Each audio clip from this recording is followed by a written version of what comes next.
जयसु मेरी प्यारे दोस्तों, कैसे हैं आप लोग। आशा करता हूँ आप सभी कोई अच्छे होंगे। आइए आज का सुसमाचार पढ़ते हैं। आज का सुसमाचार संत लूकास के अध्याय 13 पद संख्याएं 31 से लेके 35 तक। उसी समय कुछ फरीसियों ने आकर उनसे कहा, विदा लीजिए और यहाँ से चले जाइए, क्योंकि हेरोद आपको मार डालना चाहता है। ईसा ने उनसे कहा, जाकर उस लोमड़ी से कहो, मैं आज और कल नरक दूतों को निकालता और रोगियों को चंगा करता हूँ, और तीसरे दिन मेरा कार्य समापन तक पहुंचा दिया जाएगा। आज, कल और परसों मुझे यात्रा करनी है, क्योंकि यह हो नहीं सकता कि कोई नबी यरूशलेम के बाहर मरे। यरूशलेम, यरूशलेम, तू नबियों की हत्या करता और अपने पास भेजे हुए लोगों को पत्थरों से मार देता है। मैंने कितनी बार चाहा कि तेरी संतान को एकत्र कर लूं, जैसे मुर्गी अपने चूजों को अपने डेनों के नीचे एकत्र कर लेती है, परंतु तुम लोगों ने इनकार कर दिया। देखो, तुम्हारा घर उजड़ छोड़ दिया जाएगा। मैं तुमसे कहता हूं, तुम मुझे तब तक नहीं देखोगे जब तक तुम यह ना कहोगे, धन्य है वह जो प्रभु के नाम पर आते हैं। यह प्रभु की वाणी है। मेरे प्यारे भाई और बहनों, आज प्रभु यीशु इमोशनल होके, दुख होके ये बात कर रहे हैं आज के सुसमाचार में। क्या आप लोग जानते हैं कि शुरू से लेके जब हम पुरातन विधान से लेकर नूतन विधान तक जब हम पढ़ते हैं बाइबल को, तो हम जानते हैं कि इज़राइल लोगों की जीवन बहुत पापों में डूबा हुआ था। उनको छुड़ाने के लिए, उनको मुक्ति देने के लिए, आप लोग जानते होंगे ये स्टोरी, जब फ़ारो राजा ने इज़राइलियों को बंदी बना के, स्लेव बना के अपने इजिप्ट में रख के उनको काम करवाता था। प्रभु पिता परमेश्वर दया दिखा के उनको वहां से छुड़ा के लेके आया नबी मूसा के जरिए। और ऐसे ही हर एक समय में, ऐसा समय में प्रभु उनका साथ दिया जब उन लोग सभी मुसीबत में पड़े थे। बहुत सारे अन्य राज्य, अन्य देश आके उनके पर आक्रमण किया। उस समय प्रभु उनके साथ खड़े होकर युद्ध लड़े और युद्ध में उन सभी को विजय प्राप्त हुआ था। और ऐसा ही समय था जब उन लोग बहुत सारे महामारी में पीड़ित थे, बहुत सारे दुख तकलीफ में थे, और ऐसा ही प्रभु उन सभी को किसी के जरिए, नबियों के जरिए आके उन सभी को मदद किए थे। लेकिन इजराइल लोग ये सब भूल गए थे, पापों में डूबे हुए थे। मेरी युवा साथियों, आप लोग जानते हैं कि प्रभु ईश्वर ने प्रारंभ से ही बहुत सारे नबियों को इजराइल लोगों को मैसेज देने के लिए इजराइल लोगों को मैसेज देने के लिए, उन लोगों को संदेश देने के लिए भेजे थे कि उन लोग पाप छोड़ के अपने जीवन को बदल के, परिवर्तन होके, धार्मिक होके अपने जीवन को पवित्र करके जिए। लेकिन इजराइल लोग क्या किए? सारी नबियों को आप अगर पढ़ोगे बाइबल को, आप पता चल जाएगा आप लोगों, सारे नबियों को, जितने भी आए थे प्रॉफिट्स को, उन सभी को बहुत तकलीफ से उन सभी को मारा गया था। किसी को पत्थर से मारा गया था, किसी को हत्या की गई थी, किसी को कोई खूंखार जानवर के सामने डाला दिया गया था, और किसी को ऐसे षड्यंत्र करके मारा दिया गया था। मेरे युवा साथियों, बहुत सारे नबी जो ईश्वर से भेजे हुए थे इजराइल लोगों के लिए, उनको मुक्ति देने के लिए, लेकिन उन सभी को इजराइल लोग मारे थे। इतने निष्ठुर, इतने दयाहीन थे इजराइल लोग।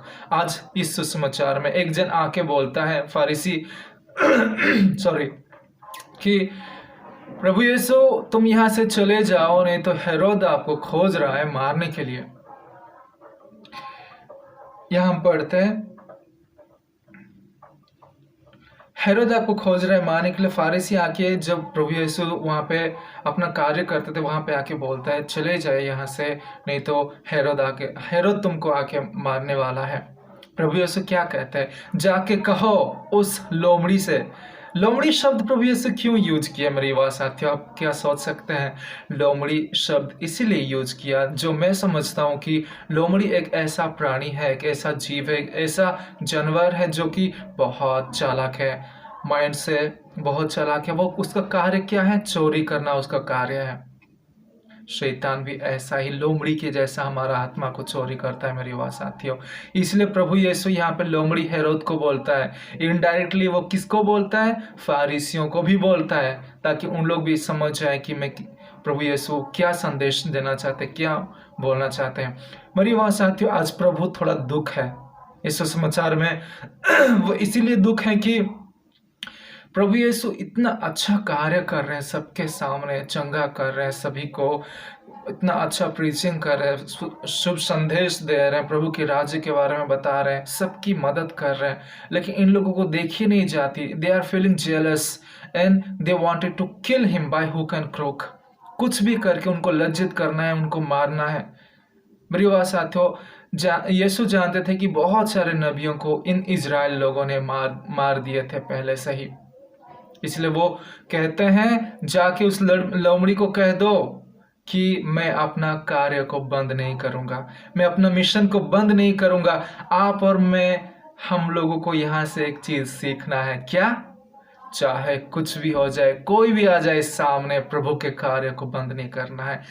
जानते हो, बाइबल कहता है कि, प्रभु का वचन कहता है कि उससे मत डरो जो शरीर को नष्ट कर देता है, लेकिन उससे डरो जो आत्मा के साथ शरीर को नष्ट करके नरक में डालेगा, उससे डरो। मेरी युवा साथियों, शरीर को जो नष्ट कर सकता है उसको हम डरना नहीं। आप लोग जानते हैं भारत में कितने प्रकार के क्रिश्चियन लोगों के ऊपर जो प्रभु के नाम पे अपना जीवन को बिताते हैं, प्रचार करते हैं, प्रभु के कार्य करते हैं, उनके ऊपर कितने कितने अत्याचार, कितना घटिया तरीके से व्यवहार किया जाता है हर प्रकार, हर कोना में, भारत के हर कोना में। मैं उड़ीसा से बिलोंग करता हूँ। मैं जानता हूँ कि किस प्रकार में उड़ीसा में बहुत सारे ऐसे दल हैं जो कि क्रिश्चियन पर हमेशा उन लोग जुल्म करते आए, अत्याचार करते हैं, लेकिन हम लोग प्रभु के संतान हैं, हम लोग कभी भी डरे नहीं है। हम लोग आगे गए हैं, आगे प्रभु के कार्य करते गए हैं। और मैं विश्वास करता हूँ सारे भारत तथा सारा पृथ्वी में जो भी कोई मुझे सुन रहा है वो जान जाएंगे कि प्रभु का कार्य कभी भी बंद नहीं होगा, उसका कार्य चलते रहेगा, चलते रहेगा। जानते हैं, बहुत सारे लोग आएंगे हमारे सामने, डराएंगे, धमकाएंगे, मारने के लिए हमको पूरा एकदम मतलब डरा देंगे कि इन लोग यहाँ छोड़ के भाग जाएं। आज जैसे कि फारिसी आके प्रभु को बोल रहे हैं कि तुमको कोई मारने वाला है, हेरोद मारने वाला है, यहाँ से चले जाओ। लेकिन प्रभु नहीं डरे। क्यों डरेंगे? वो जानते थे अच्छी तरह से कि उनका मिशन क्या है, ईश्वर उनको क्यों भेजा है ये पृथ्वी पर, उनका मिशन क्या है वो अच्छी तरह से जानते थे। मेरी बात साथियों, हम लोगों को भी डरना नहीं है, डटे रहना है, एकदम स्ट्रांगली रहना है और फाइट करना है सत्य के लिए, प्रभु के लिए, और दूसरों को भी प्रभु के रास्ते पे लाने के लिए। मेरी बात साथियों, बाद में यीशु मसीह कहते हैं यरूशलेम के ऊपर दुख प्रकाश करते हैं। आज प्रभु यरूशलेम के ऊपर दुख प्रकाश करते हैं कि यरूशलेम ही वो नगर था, वो नगरी था जहाँ पे बहुत सारे नबियों को हत्या किया गया था। इसलिए यरूशलेम को दुख होके वो कहते हैं कि तुमको मैं एक, जैसे कि हैन जो मुर्गी होती है, जो अपने बच्चे को, चिक्स लोग, बच्चे, छोटे छोटे बच्चे लोगों को अपने पंखों के नीचे, अपने छाती में लगा के उनको सुरक्षित करके रखता है, मैं भी उसी तरह तुम लोगों को इकट्ठा करके सुरक्षित करना मैं चाहता हूँ, लेकिन तुम लोग नहीं मानते हो। प्रभु यीशु कितना दुखी से कहता है, तुम लोग नहीं मानते हो क्योंकि तुम लोग हमेशा से ही बिगड़े थे, हत्यारा थे, इसलिए तुम लोग नहीं मानते हो। और प्रभु यीशु बाद में कहता है कि तुम लोग, यह कहता है तुम्हारा घर उजाड़ छोड़ दिया जाएगा, देखो तुम्हारा घर उजाड़ छोड़ दिया जाएगा। इसका मतलब क्या है? तुम्हारा घर उजाड़ छोड़ दिया जाएगा। मेरे प्यारे भाई और बहनों, इसका मतलब यह है कि हम लोग ना जिस घर में, जहाँ पर भी रहते हैं, उसी वहाँ पे रहे होंगे और अचानक से वो घर जो टूट के हमारे ऊपर गिरेगा और हम लोग मर जाएंगे। मतलब हमारी मौत का कारण हमारा ही सामान, हमारा ही जिम्मेदारी होगा, हमारा ही कार्य पर डिपेंड करता है कि हम हमारे पापों के कारण हम मरेंगे अपने लिए। हम पाप करेंगे तो हम ही हमारे पापों के लिए मरेंगे। मेरी बात साथी, प्रभु इतने अच्छे से क्लियरली बता रहे हैं। आज थोड़ा दुख है वो, क्योंकि यरूशलेम कभी भी कोई नबियों को एक्सेप्ट नहीं किया है, कोई भी प्रॉफिट को एक्सेप्ट नहीं किया, हमेशा जलेश फील करके उनको मारने के लिए आगे दौड़ के आया है। आज प्रभु के साथ भी वैसा हो रहा है।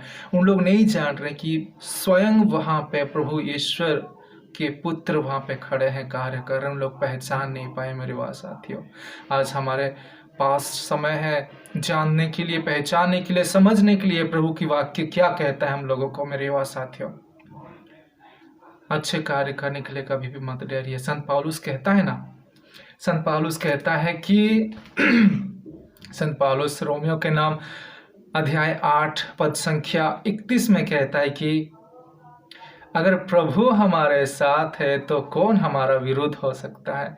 If God is with us who can be against us. मेरी बात साथियों, मैं आप लोगों को कहता हूँ, अगर ईश्वर हमारे साथ है तो कौन हमारे विरुद्ध होगा। कोई भी नहीं हो सकता।